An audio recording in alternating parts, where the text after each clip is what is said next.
بسم اللہ الرحمن الرحیم۔ ہمارے چینل میں خوش آمدید۔ میں بہت زیادہ ڈری ہوئی تھی۔ میرے چہرے پر گھبراہٹ کے تاثرات واضح دکھائی دے رہے تھے۔ پورا جسم مسلسل کانپ رہا تھا۔ نظر بار بار دروازے کی جانب اٹھ رہی تھی جہاں سے ابھی ڈاکٹرنی نے آنا تھا، جو کہ اپنے ساتھ آج مجھے رپورٹس بتانے والی تھی۔ میں بے چینی اور اضطراب کے عالم میں اپنے ماتھے پر آیا پسینہ صاف کرتے ہوئے ایک چور نظر اپنے برابر میں بیٹھی ساس اور نند پر بھی ڈال لیتی، جو مجھ سے زیادہ اس خبر کے انتظار میں تھی۔ ہم ڈاکٹرنی کے کمرے سے باہر راہداری میں لگی کرسیوں پر بیٹھے اپنی باری کا انتظار کر رہے تھے۔ شام تقریباً ہو ہی چکی تھی، جبکہ میری ساس اور نند اب کوفت بھرے انداز میں اپنی جگہ سے اٹھنے لگی تھیں، کیونکہ مزید انتظار کرنا ان کے بس کی بات نہ تھی۔ میں بھی ان کے ساتھ ہی اٹھی تھی، کیونکہ ان کا رخ اب باہر کی جانب تھا، جس کا مطلب تھا کہ وہ گاؤں کے لیے روانہ ہونے لگی تھیں۔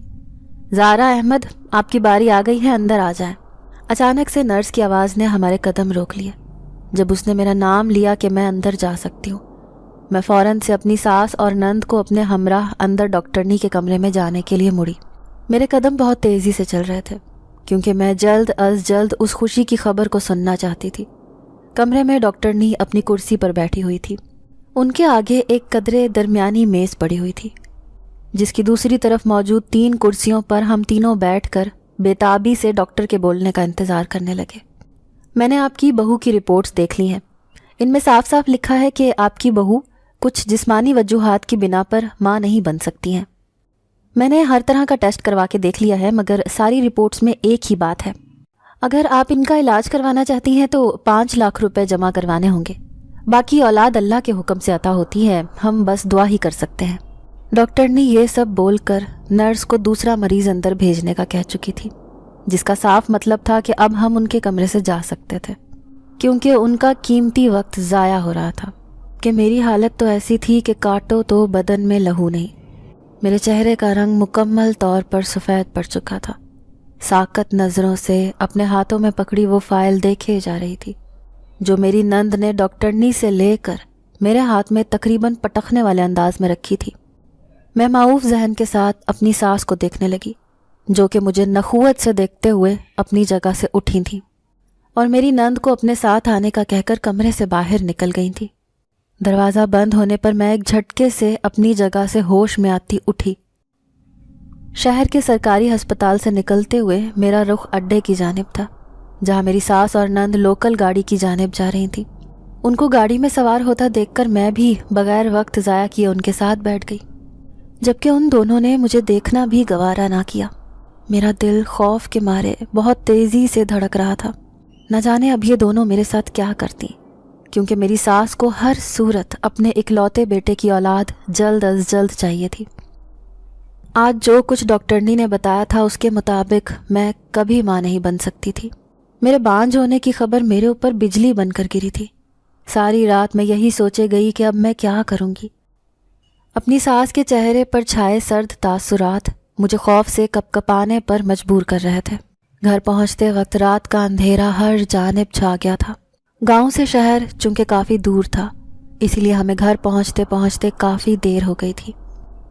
احمد، احمد!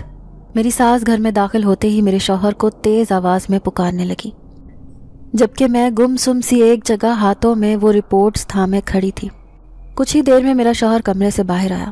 اس کے کپڑوں سے معلوم ہو رہا تھا کہ وہ کچھ دیر پہلے ہی مزدوری کر کے کھیتوں سے آیا تھا۔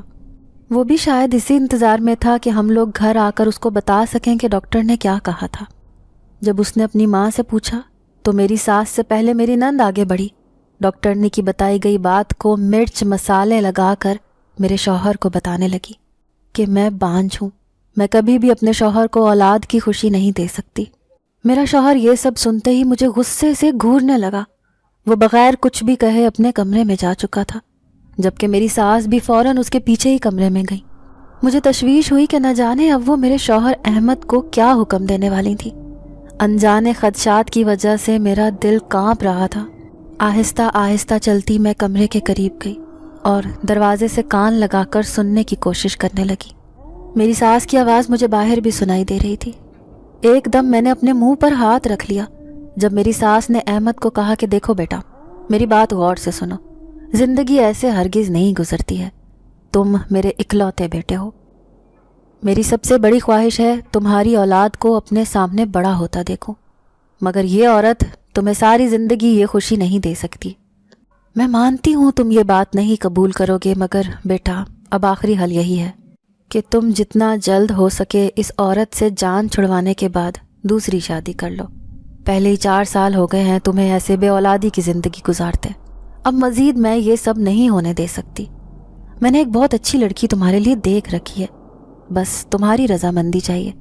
تم آج کے آج اس بانجھ عورت سے اپنی جان چھڑوا لو، ایک پرسکون زندگی اپنے لیے چن لو.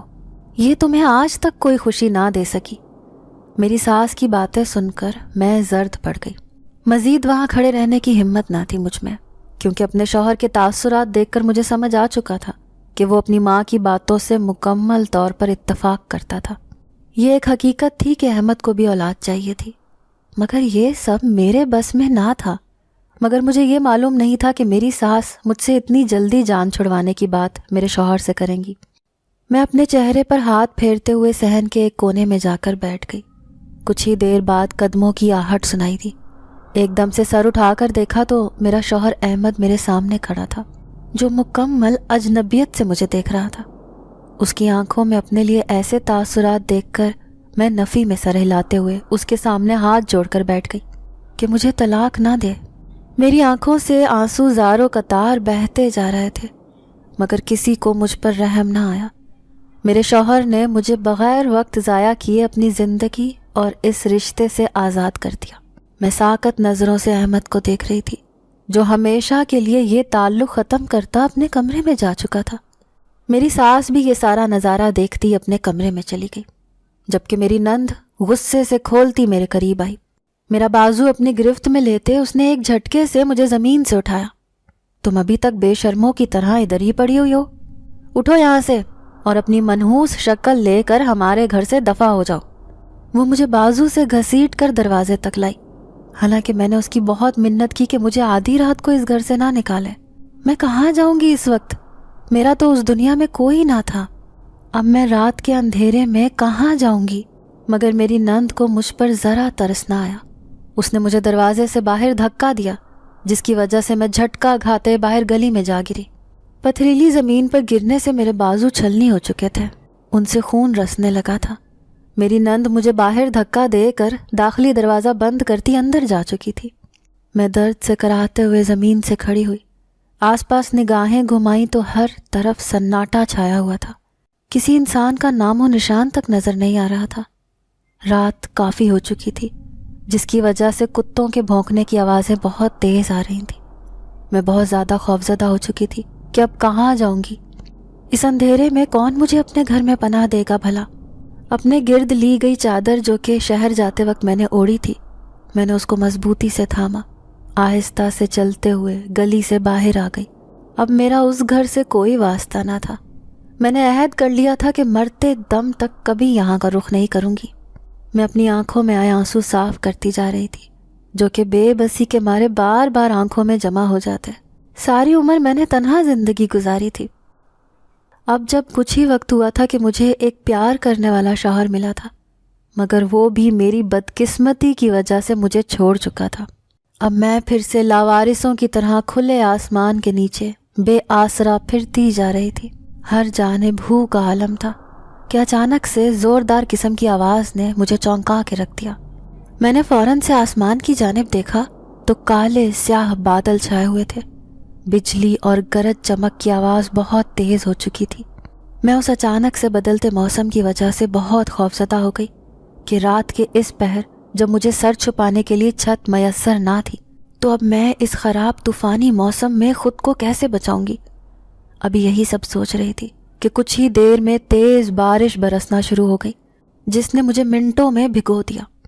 میں نے اپنی چادر جو کہ مکمل طور پر بھیگ چکی تھی اس کو اپنے گرد لپیٹا، کیونکہ گیلا ہونے کے باعث وہ مجھ سے چپک رہی تھی. میں وہاں سے جلدی بھاگنے کے انداز میں نکلی. میری نگاہیں کسی چھت کی تلاش میں تھی تاکہ اس موسلا دھار بارش کے رکنے تک اپنے آپ کو مزید بھیگنے سے محفوظ رکھ سکوں. کچھ دور آگے ایک دکان کے آگے چھوٹا سا چھجا بنا ہوا تھا. میں جلدی سے اس چھجے کے نیچے جا کر کھڑی ہو گئی. وہاں پر مکمل اندھیرا تھا.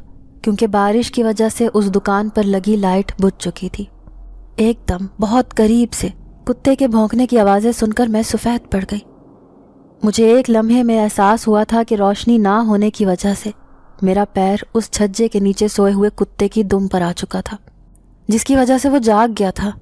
میں نے بغیر وقت ضائع کیے وہاں سے دوڑ لگا دی۔ میں غلطی سے بھی پیچھے دیکھنے کی گستاخی نہیں کر رہی تھی، کیونکہ مجھے اس کتے کے بھونکنے کی آوازیں اپنے پیچھے سے آ رہی تھیں، جس کا مطلب تھا کہ وہ اب غصے میں آ کر مجھے کاٹنے کے لیے میرے پیچھے بھاگ رہا تھا۔ میرا سانس بری طرح سے پھول چکا تھا، مگر میں ایک لمحے کے لیے بھی نہ رکی۔ خوف اور ہراس سے میرا جسم ٹھنڈا پڑ چکا تھا، سر سے چادر لگاتار بھاگنے کی وجہ سے سرک گئی تھی۔ اس اندھیری رات میں، برستی بارش میں، لگاتار بھاگتے ہوئے میں انجان راستوں پر آ گئی تھی۔ مجھے علم بھی نہ ہو سکا کہ میں اندھا دھند بھاگتے بھاگتے ایک انتہائی پراسرار جگہ پر آ گئی تھی۔ وہاں پر عجیب قسم کا سناٹا چھایا ہوا تھا۔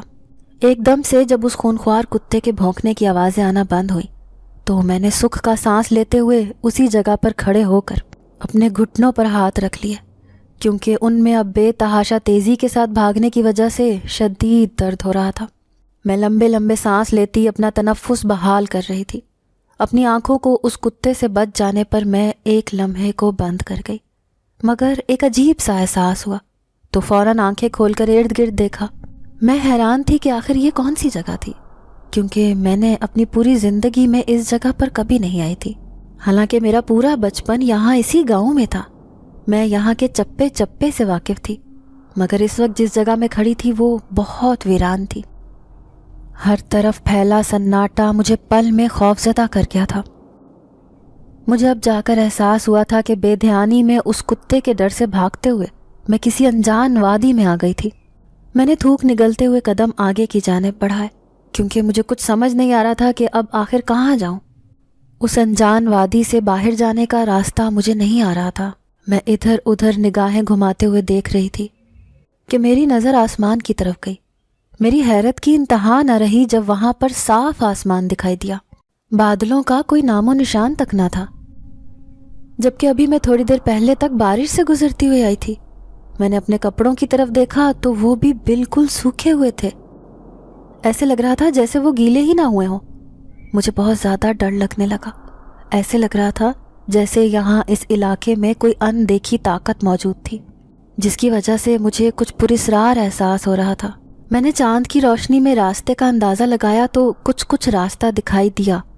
میں نے آس پاس دیکھتے ہوئے آگے چلنا شروع کیا، کیونکہ ساری رات میں اس پراسرار جگہ پر نہیں رہ سکتی تھی۔ چلتے چلتے مجھے ایسے لگا جیسے کوئی میرے پیچھے چل رہا ہو۔ میں نے گھبرا کر پیچھے دیکھا، مگر اندھیرا ہونے کی وجہ سے کچھ صحیح سے دکھائی نہیں دے رہا تھا۔ چاند کی روشنی بہت مدھم تھی، لہٰذا میں نے خاموشی سے چلنا جاری رکھا، مگر کچھ ہی دیر بعد پھر سے کسی کی آہٹ محسوس کر کے مجھے رکنا پڑا۔ خوف سے میرا چہرہ زرد پڑ گیا۔ مجھے ایسے لگا جیسے کوئی لاٹھی کے سہارے چل رہا ہو، جس کی ٹک ٹک کی آواز اس سناٹے میں بہت واضح سنائی دے رہی تھی۔ میں نے ایک جھٹکے سے رخ موڑا تو آنکھیں پھٹی کی پھٹی رہ گئیں، کیونکہ میرے پیچھے ہی ایک خاتون کھڑی ہوئی تھی۔ ان کے ہاتھ میں ایک کالے رنگ کی لاٹھی پکڑی ہوئی تھی، جبکہ دوسرے ہاتھ میں انہوں نے ایک لالٹین کو مضبوطی سے تھاما ہوا تھا۔ میں نے اس لالٹین کی روشنی میں اس خاتون کا چہرہ دیکھا، جو کہ بہت ہی زیادہ سفید تھا، جبکہ ان کی آنکھیں اس اندھیرے میں اتنی چمک رہی تھیں کہ ایک پل کو مجھے بہت خوف محسوس ہوا۔ میں نے ان کو اپنی طرف یک ٹک دیکھتا پا کر چند قدم پیچھے کی جانب لیے۔ وہ بہت غور سے مجھے دیکھے جا رہی تھی، جس سے میری گھبراہٹ میں اضافہ ہوئے جا رہا تھا۔ مجھے سمجھ نہیں آ رہی تھی کہ وہ اچانک سے یہاں اس جگہ پر کیسے آ گئی۔ ابھی تو مجھے اس پوری وادی میں کوئی دکھائی نہیں دیا تھا۔ کون ہو تم لڑکی؟ یہاں اس علاقے میں تمہارا کیا کام ہے؟ اچانک سے اس خاتون کی پراسرار آواز سن کر میں کانپنے لگی، کیونکہ ان کی آواز بہت خطرناک تھی۔ میں نے ان کو آہستہ سے جواب دیا کہ میں بے دھیانی میں یہاں پر آ گئی تھی، میں اب یہاں سے جانا چاہتی ہوں، مگر مجھے راستہ نہیں مل رہا۔ انہوں نے میری بات سن کر کہا، یہاں پر جو ایک مرتبہ آ جائے وہ اتنی آسانی سے یہاں سے نہیں جا سکتا۔ اس خاتون کی یہ بات سن کر میرا چہرہ لٹھے کی مانند سفید پڑ گیا۔ اس کا مطلب جو مجھے پراسرار احساس ہو رہا تھا اس جگہ کو لے کر، وہ ایک حقیقت تھی۔ ضرور اس سنسان علاقے میں کوئی ان دیکھی طاقت موجود تھی، سامنے کھڑی خاتون بھی مجھے بہت عجیب لگ رہی تھی. ان کی آنکھوں میں ان کہے راز تھے. اس خاتون نے مجھ سے جب سارا معاملہ پوچھا تو میں نے حرف بحرف ان کو سب کچھ بتا دیا کہ کیسے میرے شوہر نے طلاق دے کر اپنی زندگی اور گھر سے مجھے نکال دیا تھا، جس کی واحد وجہ میرا بانجھ ہونا تھا. وہ خاتون خاموشی کے ساتھ سب کچھ سنتی رہی. میں جب اپنی دکھ بھری داستان سنا کر خاموش ہوئی تو اس نے مجھے اپنے پیچھے آنے کا کہا. میں سوچ میں پڑ گئی کہ اس پراسرار عورت کے پیچھے جاؤں یا نہ جاؤں. پھر سر جھٹک کر اللہ کا نام لے کر اس عورت کے پیچھے چلنا شروع کیا جو کہ اپنی لاٹھی کے سہارے آہستہ آہستہ چلتی ہوئی جا رہی تھی. میں نے اس لالٹین کی روشنی میں یہاں وہاں دیکھا تو اندازہ ہوا کہ میرے ایک طرف ندی تھی جس کا پانی کافی ٹھہرا ہوا تھا. مجھے ایک دم اس ندی سے بھی عجیب خوف محسوس ہوا. کچھ دیر چلنے کے بعد وہ عورت ایک دم رک گئی. اس کے رکنے پر میں بھی کھڑی ہو کر اس کے آگے چلنے کا انتظار کرنے لگی، مگر جب ایک جھٹکے سے اس کو پیچھے مڑتے دیکھا تو ڈر کے مارے ایک دم دل پر ہاتھ رکھ لیا، کیونکہ اس کی آنکھوں کا رنگ اب سرخ ہو چکا تھا. اس عورت نے جب یہ کہا کہ کیا تم اپنی اس کمی کو دور کرنا چاہتی ہو جس کی وجہ سے آج تم اس حالت میں ہو، میں ناسمجھی کی کیفیت میں اس خاتون کی بات کو سمجھنے کی کوشش کرنے لگی. مگر جب وہ عورت میرے پیٹ کی جانب اشارہ کرتی کہنے لگی کہ میں تمہاری اس کمی کی بات کر رہی ہوں جس کی وجہ سے تمہیں تمہارے شوہر نے چھوڑ دیا. یہ بات سن کر میں بہت زیادہ حیران ہوئی کہ آخر ایسا کیسے ممکن تھا، کیونکہ شہر کی ڈاکٹرنی نے صاف لفظوں میں کہا تھا کہ میں ماں نہیں بن سکتی. اگر میں مہنگا علاج کروا بھی لیتی تب بھی میرے ماں بننے کے امکان بہت کم تھے. اب یہ خاتون جو کہ اس ویران وادی میں رہتی تھی اچانک سے میرے بانجھ پن کا علاج کرنے کا کہہ کر مجھے گھبراہٹ کا شکار کر چکی تھی. مجھے سمجھ نہیں آ رہا تھا کہ ان کو آخر کیا جواب دوں، مگر ایک حقیقت تھی کہ مجھے اپنی اس کمی کو دور کرنا تھا. بہت سوچ کر آخر کار میں نے اس خاتون کو دیکھتے ہوئے اس بات میں سر ہلا دیا.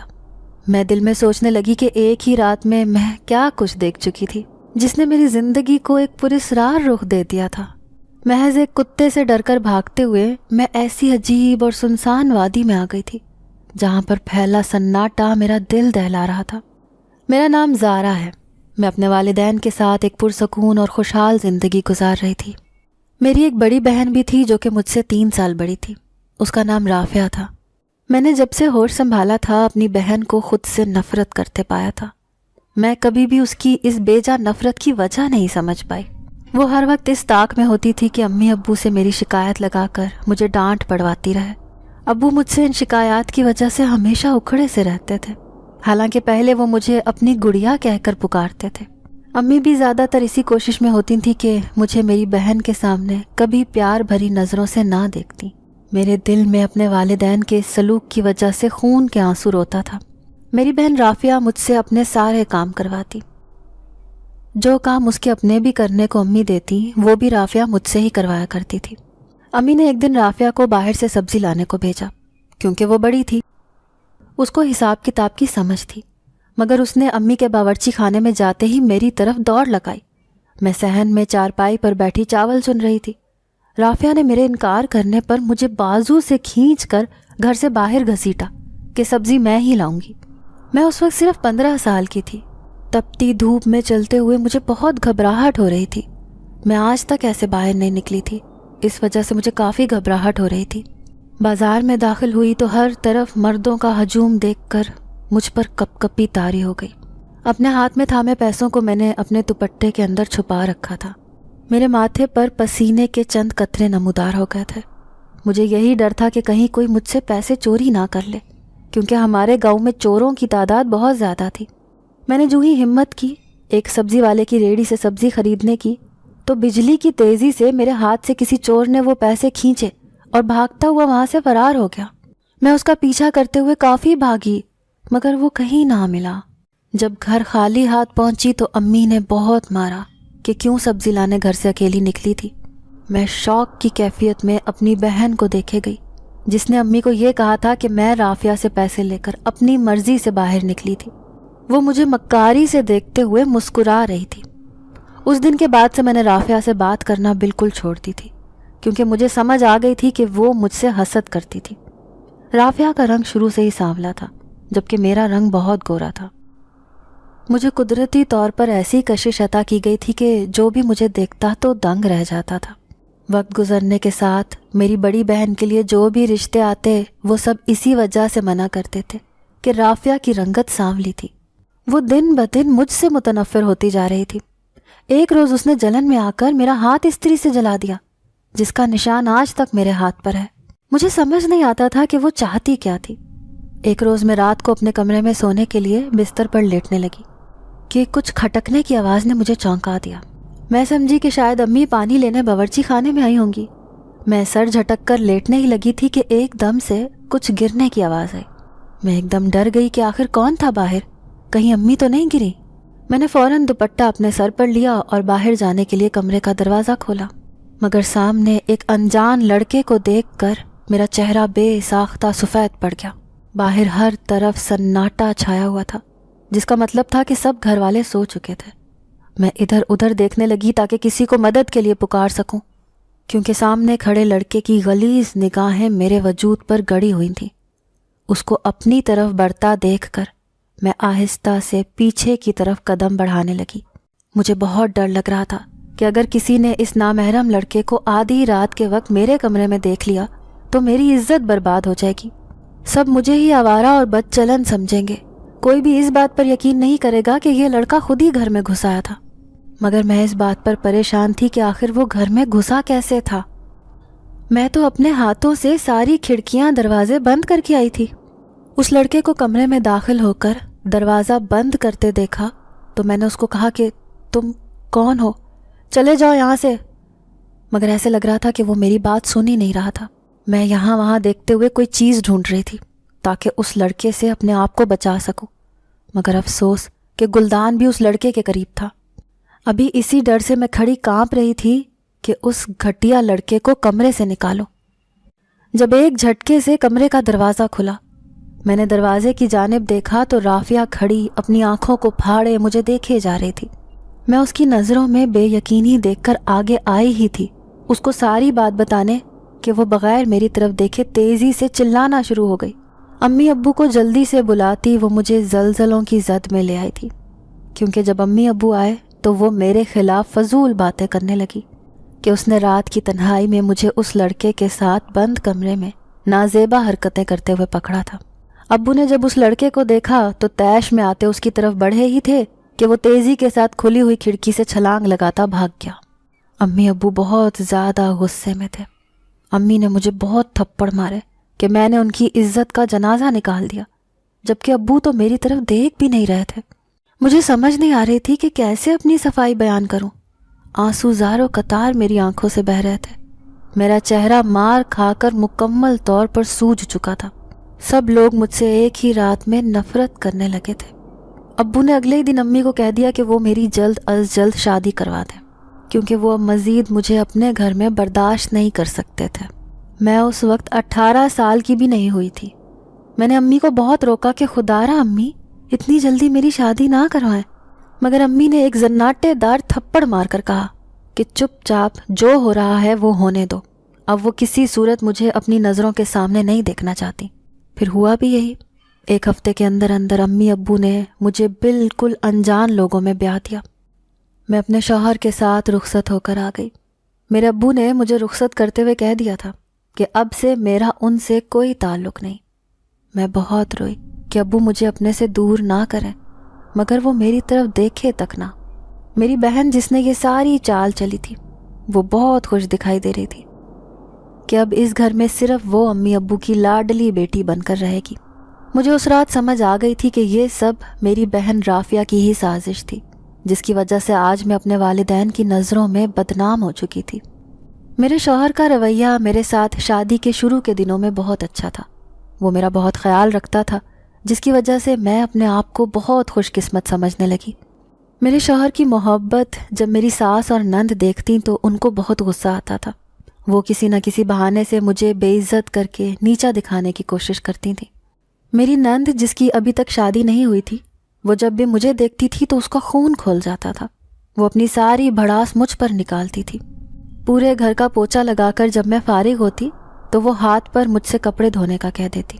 میں سارا دن کاموں میں مصروف رہتی آدھی رات کو جب فارغ ہو کر کمرے میں جاتی تو میرا شوہر کام سے آ کر سویا ہوتا تھا۔ مجھے اپنی زندگی کچھ ہی وقت میں ایک مرتبہ پھر سے ایک بے جان انسان جیسی دکھائی دیتی تھی، جس کا مقصد بس گھر میں کام کرنا تھا۔ کوئی بھی مجھ سے بات کرنا گوارا نہیں کرتا تھا۔ میری شادی کو 4 سال ہونے لگے تھے، مگر میرے ہاں ابھی تک اولاد کی خوشخبری نہیں آئی تھی، جس کی وجہ سے میرا شوہر دن بدن مجھ سے کھچا کھچا رہنے لگا۔ میری ساس اور نند ہر وقت میرے خلاف اس کے کان بھرتی رہتی کہ میں بہت کام چور ہوں۔ میرا شوہر ہر وقت مجھ سے جھگڑا کرتا رہتا۔ ہر رات میں نماز کے بعد اپنے اللہ کے آگے بیٹھ کر روتی کہ وہ میری گود میں اولاد کی نعمت عطا کر دے۔ قسمت کو شاید کچھ اور ہی منظور تھا۔ ہمارے گاؤں میں کوئی بھی ایسا کلینک نہ تھا جہاں سے میرا علاج ہو سکتا۔ میری ساس کے ہی اصرار پر میں شہر میں اپنا ٹیسٹ کروانے گئی تھی۔ کچھ دنوں بعد ڈاکٹرنی نے رپورٹس لانے کا کہہ دیا۔ میں بہت بے صبری کے ساتھ انتظار میں تھی، کیونکہ مجھے یقین تھا کہ مجھ میں کوئی مسئلہ نہیں۔ اولاد تو اللہ کی نعمت ہوتی ہے، وہ جب چاہے عطا کر دیتا ہے۔ میرے ساتھ میری ساس اور نند بھی لوکل گاڑی میں سوار ہو کر گئی تھیں، کیونکہ ان کو مجھ سے زیادہ اپنے بیٹے کی اولاد دیکھنے کی خواہش تھی۔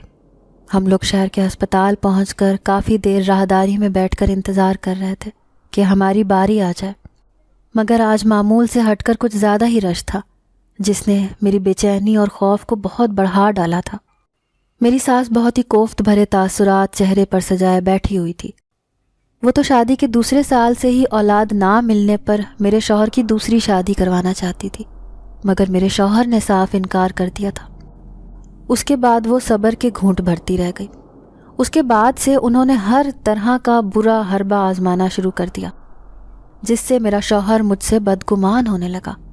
میں نے اپنے شوہر کو سمجھایا تھا کہ میری غلطی نہیں ہے، مگر میری نند اور ساس ایسی سازش رچاتی تھیں کہ ان کو ہر حال میں ہی بری دکھائی دیتی تھی۔ میری نند مجھ سے حسد اور جلن میں اس قدر آگے بڑھ چکی تھی کہ اس نے بھی میری بہن رافیہ کی طرح مجھ پر الزام لگانے شروع کر دیے کہ میرا ضرور کسی کے ساتھ چکر تھا۔ اسی وجہ سے میں چاہتی ہی نہ تھی کہ میرا علاج ہو اور اولاد پیدا ہو سکے۔ میں اس قدر نیچ الزام پر تڑپ کر رہ گئی، کیونکہ رافیہ نے بھی ہو بہو ایسا ہی گھٹیا الزام لگا کر مجھے اپنی والدین کی نظروں سے گرایا تھا۔ اب میری نند جو کچھ میرے خلاف کہے جا رہی تھی، اس کی باتوں پر تو یہ لوگ آسانی سے یقین کر لیتے، کیونکہ میرا ان کے ساتھ خون کا رشتہ بھی نہ تھا۔ میرا شوہر لمحہ نہ لگاتا مجھے گھر سے نکالنے میں۔ میری نند کے لگائے گئے الزاموں کے بعد سے میرے شوہر نے مجھ سے بات تک کرنا چھوڑ دیا تھا۔ وہ میری شکل بھی نہیں دیکھتا تھا۔ ساس الگ مجھ پر ظلم کے پہاڑ توڑنے لگی۔ میری زندگی مجھ پر بہت زیادہ تنگ کرتی گئی۔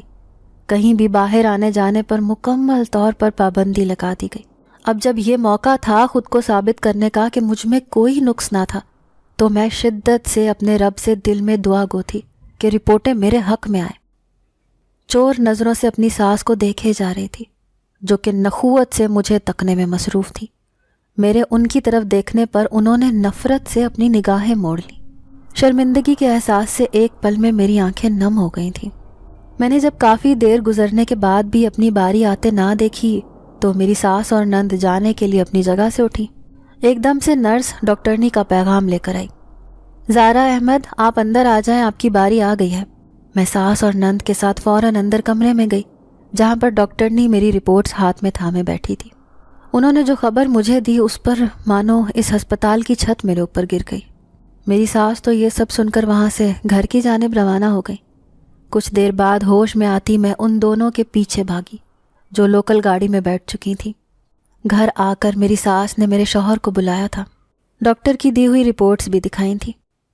اس نے یہ سب سنتے ہی غصے سے کھولتے بغیر سوچے سمجھے مجھے طلاق دے دی۔ میری نند نے آدھی رات کو مجھے گھر سے دھکے دے کر کسی اچھوت کی طرح نکال باہر کیا۔ میں نے آسمان کی جانب دیکھا جو کہ برسنے کو تیار تھا۔ بجلی بہت زوروں سے گرج رہی تھی، جس نے میرے خوف میں اضافہ کر دیا تھا۔ میں اپنی چادر کو اپنے اوپر اچھے سے اوڑھتی ہوئی آگے کی جانب بڑھ رہی تھی۔ ہر طرف ایک عجیب سی وحشت چھائی ہوئی تھی جس نے مجھے ٹھٹھرا کر رکھ دیا تھا۔ میں نے اس موسم سے گھبراتے ہوئے کوئی چھت تلاش کرنی چاہی، کیونکہ بارش دیکھتے ہی دیکھتے بہت تیز شروع ہو گئی تھی، جس نے مجھے لمحوں میں بھگو ڈالا تھا۔ مجھے اپنے بھیگے کپڑے بہت عجیب لگ رہے تھے، جو کہ میرے جسم سے چپک رہے تھے۔ میں جلدی سے ایک دکان کے چھجے کے نیچے جا کر کھڑی ہو گئی تھی۔ ہر طرف چھائے اندھیرے نے مجھے دہلا کے رکھ دیا تھا. کچھ بھی دکھائی نہیں دے رہا تھا کیونکہ اس طوفانی بارش کی وجہ سے بجلی بھی چلی گئی تھی. ہر طرف سناٹا تھا کہ ایک دم سے فضا میں کتے کے بھونکنے کی آواز نے مجھے چونکا دیا جو کہ بہت ہی قریب سے آ رہی تھی. میں نے گھبرا کر دیکھا تو اندازہ ہوا کہ اندھیرا ہونے کی وجہ سے میں بے دھیانی میں کتے کی دم پر پیر رکھ چکی تھی جو کہ گہری نیند میں تھا. میرے پیر رکھنے کی وجہ سے وہ خون خوار تیور لیے میرے اوپر بھونکنا شروع ہو گیا. میرا چہرہ خوف سے ایک دم زرد پڑ گیا. میں نے وقت ضائع کیے بغیر دوڑ لگا دی. بھاگتے بھاگتے مجھے کچھ اندازہ نہ ہوا کہ میرے قدم کس سمت جا رہے ہیں. اندھیرا اس قدر زیادہ تھا کہ مجھے بس اپنے آپ کو اس کتے سے بچانا تھا جو کہ بھونکتے ہوئے میرے پیچھے آ رہا تھا. میرا سانس بری طرح سے پھول چکا تھا. چہرے پر خوف کے سائے لہرا رہے تھے. بھاگتے بھاگتے جب ایسے لگا کہ اب کتے کے بھونکنے کی آواز نہیں آ رہی تو میں اسی جگہ رک کر لمبے لمبے سانس لینے لگی. آہستہ سے جب پیچھے مڑ کے دیکھا تو اس کتے کا کہیں کوئی نام و نشان تک نہ تھا. میں نے اللہ کا شکر ادا کیا کہ اس کتے سے جان چھوٹ گئی، مگر جب ارد گرد جگہ کو دیکھا تو حیران ہوئی کہ آخر یہ کون سی جگہ تھی، کیونکہ میں نے آج تک اپنی پوری زندگی میں یہ جگہ نہیں دیکھی تھی. ادھر ایک عجیب سی پراسراریت چھائی ہوئی تھی جس نے مجھے لرزا کے رکھ دیا تھا. چلتے چلتے میری نظر اپنے کپڑوں پر گئی جو کہ بالکل سوکھ چکے تھے. مجھے سمجھ نہیں آ رہی تھی کہ آخر ایک لمحے میں کپڑے کیسے سوکھ سکتے تھے جبکہ ابھی کچھ دیر پہلے وہ پانی سے پوری طرح بھیگ چکے تھے. میں نے چاند کی ہلکی روشنی میں آگے بڑھنا شروع کیا تاکہ اس عجیب سی جگہ سے نکل سکوں، مگر مجھے یہاں سے نکلنے کا کوئی راستہ نہیں مل رہا تھا. چلتے چلتے اچانک ایسے محسوس ہوا جیسے کسی کی آہٹ ہو. میں فوراً پیچھے مڑی مگر اس قدر اندھیرے میں کچھ دکھائی نہیں دے رہا تھا. میں نے اللہ کا نام لے کر دوبارہ سے آگے بڑھنا شروع کیا. کچھ دیر بعد دوبارہ سے ٹک ٹک کی آواز آئی جس سے مجھے لگا جیسے کوئی لاٹھی لے کر میرے پیچھے آ رہا تھا. میں ڈر کے مارے سانس تک روک گئی. کانپتی ٹانگوں کے ساتھ آہستہ سے پیچھے مڑی تو ایک قدرے ضعیف عورت کو اپنے ہاتھ میں لاٹھی پکڑے پایا. اس کے دوسرے ہاتھ میں لالٹین تھی. اس سے مجھے اس عورت کا چہرہ دکھائی دے رہا تھا. مجھے وہ عورت بہت عجیب لگی کیونکہ اس کی آنکھیں بہت پراسرار معلوم ہو رہی تھیں. اس نے مجھے گھورتے ہوئے پوچھا کہ میں کون ہوں اور اس علاقے میں کیا کر رہی تھی. میں نے ان کو اپنے اوپر گزری داستان بتا دی کہ کیسے ایک خون خوار کتے سے ڈر کر میں یہاں اس پراسرار جگہ پر آ گئی تھی. وہ مجھے دیکھتے ہوئے مزید پوچھنے لگی کہ اتنی رات کو تنہا کیا کر رہی تھی. تو میں نے پھوٹ پھوٹ کر روتے ہوئے سب کچھ بتا دیا کہ میرے شوہر نے اولاد نہ ہونے کی وجہ سے مجھے طلاق دے دی تھی. اس عورت نے مجھ سے پوچھا کہ کیا میں اپنی اس کمی کو دور کرنا چاہتی ہوں جس کی وجہ سے میں آج اس حال میں لاوارثوں کی طرح گھوم رہی تھی. تو میں نے اس بات میں سر ہلایا کیونکہ میں خود بھی ساری زندگی اس تانے کے ساتھ نہیں گزار سکتی تھی. مگر مجھے حیرت بہت ہو رہی تھی کہ آخر شہر کے ہسپتال کی ڈاکٹرنی نے جب صاف کہہ دیا کہ میں ماں نہیں بن سکتی تو یہ عورت اس ویران علاقے میں رہتے ہوئے کیسے دعویٰ کر سکتی تھی کہ میرا علاج ہو جائے گا. مجھے ایسا محسوس ہوا جیسے یہاں کوئی پراسرار طاقت موجود تھی کیونکہ سب کچھ بہت طلسماتی تھا. اس عورت نے مجھے اپنے پیچھے آنے کا کہا اور چلنے لگی. مجھے بہت خوف آ رہا تھا کہ جانے وہ عورت مجھے کون سی جگہ پر لے کر جا رہی تھی. چلتے چلتے وہ ضعیف عورت ایک جھٹکے سے پیچھے مڑی تو اس کی سرخ آنکھیں دیکھ کر میں کانپ کر رہ گئی. اس نے مجھے ایک پرانی عمارت کی طرف اشارہ کر کے کہا کہ میرے بانجھ پن کا علاج یہاں پر ہے.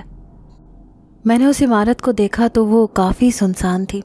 ایسے لگ رہا تھا کہ یہاں پر کوئی بھی موجود نہ تھا. بالکل کھنڈر معلوم ہو رہی تھی. میں دل میں سوچ رہی تھی کہ کہیں یہ کوئی اس پراسرار عورت کی چال نہ ہو. جو ہی اس عورت کی طرف دیکھا تو وہ کہیں موجود نہ تھی. میں نے ادھر ادھر مڑ کے دیکھا مگر وہ مجھے کہیں دکھائی نہ دی. مجھے سمجھ نہ آیا کہ پلک جھپکتے میں وہ کہاں غائب ہو گئی. ایک بہت ہی عجیب سا خوف محسوس ہوا. مجھے تو اس علاقے کے کسی راستے کا بھی معلوم نہ تھا. تھوک نگلتے ہوئے اسی کھنڈر عمارت کو دیکھنے لگی. اب آخری چارہ یہی تھا کہ اس کے اندر جا کر پتہ کر سکوں. دل میں آیت الکرسی کا ورد کرتے ہوئے میں نے اندر کی جانب قدم بڑھائے. اندر ہر طرف ایک عجیب سا اندھیرا چھایا ہوا تھا جس کی وجہ سے میں سمجھ نہ سکی کہ آخر جانا کس طرف تھا. مجھے گھبراہٹ اس قدر ہو رہی تھی کہ آہستہ آواز میں پوچھا، کوئی ہے یہاں پر؟ اس سناٹے میں مجھے اپنی آواز گونج کر دوبارہ سنائی دی. میں نے دوبارہ پوچھنے کے لیے منہ کھولا ہی تھا کہ ایک دم خود بخود ہر طرف روشنی پھیلتی چلی گئی۔ میں نے دیکھا تو ہر طرف گلدان نما چیزیں پڑی ہوئی تھیں جن پر آگ بھڑک رہی تھی۔ اس آگ کی وجہ سے ہر طرف گرمائش پھیلی ہوئی تھی جس سے مجھے پسینہ آنے لگ گیا۔ ابھی میں یہی سب دیکھ رہی تھی کہ قدموں کی چاپ سن کر ایک جھٹکے سے دائیں طرف دیکھا تو آنکھیں کھلی کی کھلی رہ گئیں۔ میرے سامنے ایک بہت ہی دراز قد آدمی کھڑا تھا۔ وہ آدمی بہت ہی زیادہ سفید رنگت کا حامل تھا۔ اس کی آنکھوں میں سرما لگا ہوا تھا جبکہ سر پر اس نے سفید رنگ کا ایک عمامہ پہنا ہوا تھا۔ میں نے تھوک نگلتے ہوئے اس آدمی سے مروب ہوتے ہوئے پوچھا کہ آپ کون ہیں؟ وہ آدمی جو بغور مجھے دیکھ رہا تھا میرے سوال کرنے پر مجھے کہنے لگا کہ وہ اس علاقے کا عامل ہے جو کہ بہت سالوں سے یہاں پر آئے لوگوں کی مدد کرتا تھا۔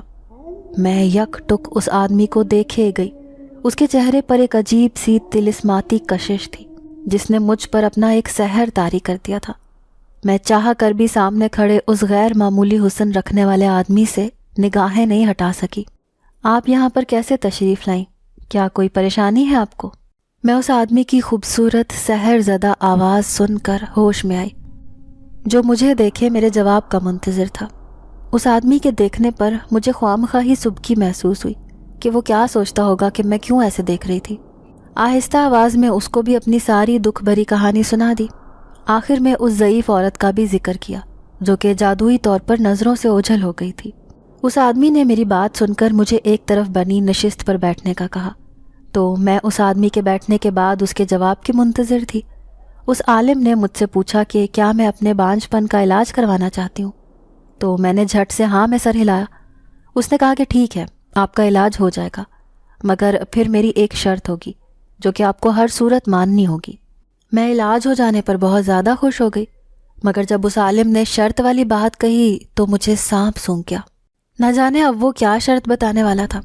اگر میں وہ شرط پوری نہ کر سکی تو وہ میرا علاج کرنے سے انکار کر دے گا۔ میں نے اس آدمی سے پوچھا کہ میرا علاج کتنا عرصہ چلے گا، تو اس عامل نے کہا کہ مکمل طور پر مجھے ٹھیک ہونے میں 5 ماہ لگیں گے۔ اس نے کہا کہ تب تک میں اس گھر میں رہ کر ہی اپنی عدت پوری کر سکتی ہوں۔ اس آدمی نے مجھے اپنی شرط کے بارے میں نہیں بتایا تھا۔ میں پوچھنا چاہتی تھی مگر اس نے کہا کہ وہ کچھ دیر بعد بتائے گا۔ میں خاموشی سے ایک جگہ پر بیٹھ گئی، پورے گھر کی طرف نگاہیں گھماتے ہوئے مجھے اندازہ ہوا کہ یہ باہر سے جتنا کھنڈر لگ رہا تھا اندر سے بالکل ویسا نہ تھا۔ ہر چیز بالکل صاف ستھری تھی۔ مجھے ابھی یہاں وہاں دیکھتے کچھ ہی دیر گزری تھی کہ ایک دم سے ناک میں لذیذ کھانوں کی خوشبو آئی۔ میں نے اپنی آنکھوں کو بند کر لیا کیونکہ بھوک کا احساس شدت سے ہو رہا تھا۔ آج کا پورا دن میں نے کچھ بھی نہیں کھایا تھا۔ مجھے اس گھر میں سمجھ بھی نہیں آ رہا تھا کہ کیا وقت ہو رہا تھا کیونکہ یہاں پر کوئی گھڑی نہ تھی۔ جب بھوک سے پیٹ میں درد ہو رہا تھا، اچانک نظر اپنے سامنے پڑی ایک بڑی سی تھال پر گئی جس کے اوپر ایک بڑا سا سنہری رنگ کا کپڑا پڑا ہوا تھا۔ میں سمجھ گئی کہ وہ لذیذ کھانوں کی خوشبو اسی تھال میں سے آ رہی تھی، مگر یہ تھال آخر یہاں پر رکھ کر کون گیا تھا؟ پہلے دل میں یہ بات آئی کہ شاید وہ عامل لایا ہو، مگر وہ تو کافی وقت سے ایک کمرے میں گیا ہوا تھا اور ابھی تک باہر نہیں آیا تھا۔ میں نے جب کسی کو بھی نہ دیکھا تو بھوک سے بے حال ہوتے آہستہ سے وہ سنہری کپڑا اٹھایا۔ اس تھال میں ہر طرح کے شاہی کھانے پڑے ہوئے تھے۔ میں نے بسم اللہ کرتے ہوئے کھانا شروع کیا جو کہ حد سے زیادہ لذیذ تھا۔ میں نے آج تک اتنا ذائقے دار کھانا نہیں کھایا تھا۔ کچھ ہی دیر میں مجھے پتا بھی نہ چلا اور میں وہ سارا کھانا کھا چکی تھی۔ جب میں کھانے سے فارغ ہوئی تو اس عامل کو کمرے سے باہر آتا دیکھا۔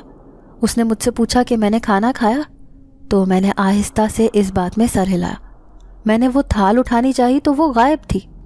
مجھے بہت زیادہ ڈر لگا کہ آخر یہ سب میرے ساتھ ہو کیا رہا تھا۔ میں نے اس عامل کی طرف دیکھا تو وہ آہستہ سے اپنی نشست پر بیٹھ چکا تھا۔ اس کی شکل سے میں کچھ بھی اندازہ نہ لگا سکی۔ اس عامل نے مجھ سے کہا کہ کیا آپ وہ شرط مانیں گی؟ میں نے جب اس عامل سے پوچھا تو اس نے کہا کہ آپ کو اپنی عدت پوری ہوتے ہی مجھ سے 3 روز کے لیے نکاح کرنا ہوگا۔ میں آنکھیں پھاڑے اس عامل کو دیکھے گئی۔ یہ وہ کیا کہہ رہا تھا؟ آخر 3 دن کے لیے نکاح کرنے کا مقصد کیا تھا؟ اگر وہ مجھ سے شادی کرنا چاہتا تھا تو یہ رشتہ ساری زندگی نبھاتا۔ میں ایک مرتبہ پہلے بھی یہ سب جھیل چکی تھی، اب دوبارہ سے یہ سب نہیں سہ سکتی تھی۔ میں نے اپنا خدشہ اس عامل کو بتایا تو اس نے کہا کہ وہ ایک عام انسان نہیں ہے بلکہ وہ ایک جن ذات تھا۔ اس کے پاس بے شمار پراسرار طاقتیں تھیں۔ وہ آج کل میں اپنی وادی میں پھیلی کچھ کالی طاقتوں کو ختم کرنا چاہ رہا تھا، جس کے لیے اس کو کسی انسان سے شادی کرنا تھی۔ تبھی جا کر اس عالم کی طاقتوں میں اضافہ ہو سکتا تھا اور وہ ان کالے سایوں کو ختم کر سکتا تھا۔ میں اس عالم کی حقیقت جان کر پہلے تو بہت خوفزدہ ہوئی، مگر جب اس نے مجھے سب کچھ بتایا کہ اگر میں چاہوں تو ساری عمر اس کے ساتھ ایک پرسکون ازدواجی زندگی گزار سکتی ہوں۔ اس عالم نے مجھ سے وعدہ کیا تھا کہ ساری زندگی کبھی مجھے کوئی تکلیف نہیں ہونے دے گا، تو میں نے سب کچھ اللہ پر چھوڑ دیا۔ اب چونکہ میرے پاس کوئی اور ٹھکانہ بھی نہ تھا، لہٰذا کافی سوچ بچار کرنے کے بعد میں اس کی شرط مان گئی۔ پھر میری عدت تک اس عالم نے الگ رہ کر مجھ پر کچھ جادوئی جڑی بوٹیوں سے ایک خاص دوائی بنائی، جس سے 5 ماہ تک میرا علاج ہوتا رہا۔ میری شادی کے کچھ عرصے کے بعد ہی اللہ نے مجھے اولاد کی نعمت سے نوازا۔ میری خوشی کا کوئی ٹھکانہ نہ تھا۔ اب میں اپنے جن ذات شوہر کے ساتھ ایک پرسکون زندگی گزار رہی تھی۔ ناظرین، اگر آپ کو آج کی یہ کہانی اچھی لگی ہو تو ویڈیو کو لائک ضرور کریں۔ اگر آپ کو ایسی دہشت ناک دل کو جکڑ دینے والی کہانیاں پسند ہیں تو ایسی ایک کہانی روزانہ سننے کے لیے ہمارے چینل کو سبسکرائب کریں۔ اجازت چاہتے ہیں، اللہ حافظ۔